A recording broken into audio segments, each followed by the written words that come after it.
নমস্কার বন্ধুরা, welcome back to my channel Mahua creation. তো বন্ধুরা, আজকের আবারও একটি নতুন রেসিপি নিয়ে চলে এসেছি।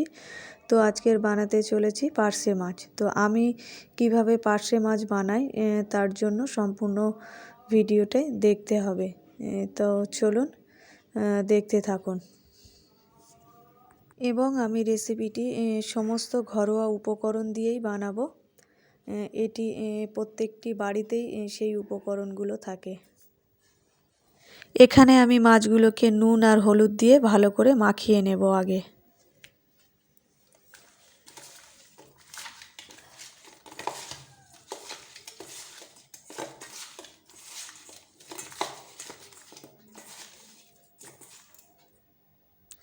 তো দেখো, আমার এখানে মাছ মাখানো হয়ে গেছে, আর কড়াই আমি আগেই বসিয়ে দিয়েছিলাম। তেল গরম হয়ে গেছে, এবার একে একে মাছগুলো আমি ভেজে নেব।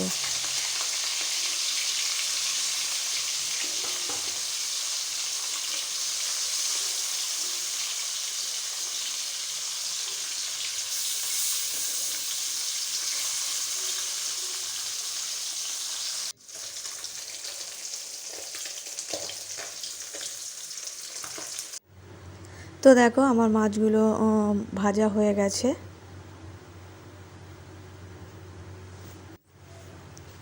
তো কড়াইয়ে একটু তেল আছে, আমি আরও একটু তেল দিয়ে দিলাম।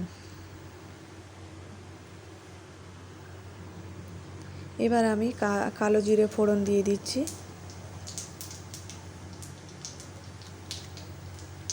দিয়ে দিচ্ছি কাঁচা লঙ্কা। যে যেমন ঝাল খাবেন সে তেমন ঝাল এখানে ব্যবহার করবেন। আমি এখানে 8টা কাঁচা লঙ্কা দিয়েছি।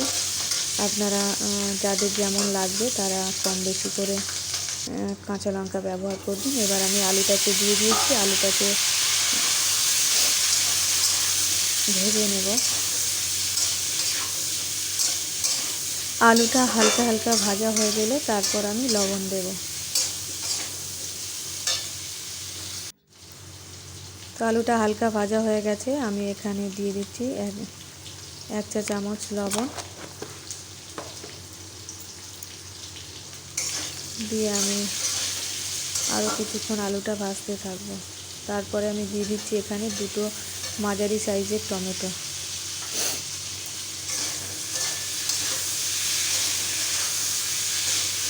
তো টমেটোটা গলে গলে আসবে, তারপরে আমি বাকি মশলাগুলো দেবো এখানে।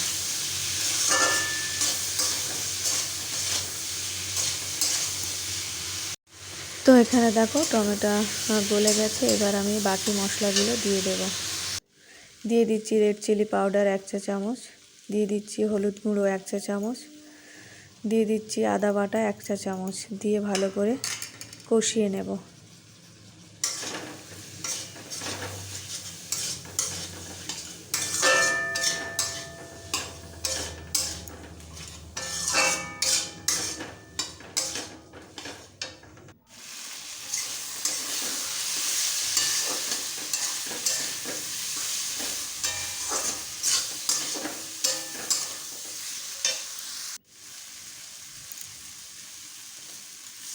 এবার আমি এখানে দিয়ে দিচ্ছি জল। এবার যে যেমন ঝোল খাবে সেই পরিমাণ এখানে জল ইউজ করবে। ঢাকা দিয়ে দিলাম কিছুক্ষণের জন্য। ঢাকনিটা খুলে নিলাম। এবার আমি একে একে মাছগুলো দিয়ে দেব।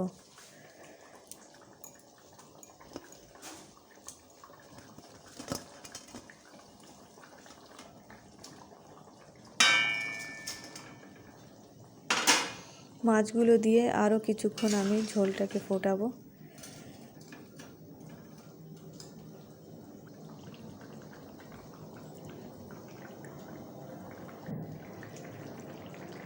এবার আমি দিয়ে দিচ্ছি 1 চা চামচ জিরে গুঁড়ো।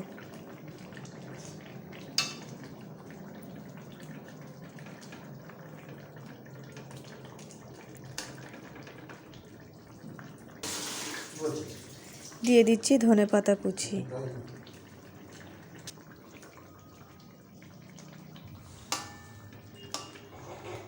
দিয়ে সামান্য এবার একটু ফুটিয়ে নেব আরও কিছুক্ষণ। তো দেখো বন্ধুরা, তৈরি হয়ে গেছে আমাদের পার্শে মাছের ঝোল। তো কেমন লাগলো আজকের এই রেসিপিটি? যদি ভালো লেগে থাকে তাহলে অবশ্যই একটি লাইক, কমেন্ট, শেয়ার আর আমার চ্যানেলটিকে সাবস্ক্রাইব করে দেবেন। আবারও দেখা হবে কোনো ব্লগ ভিডিও বা রেসিপি।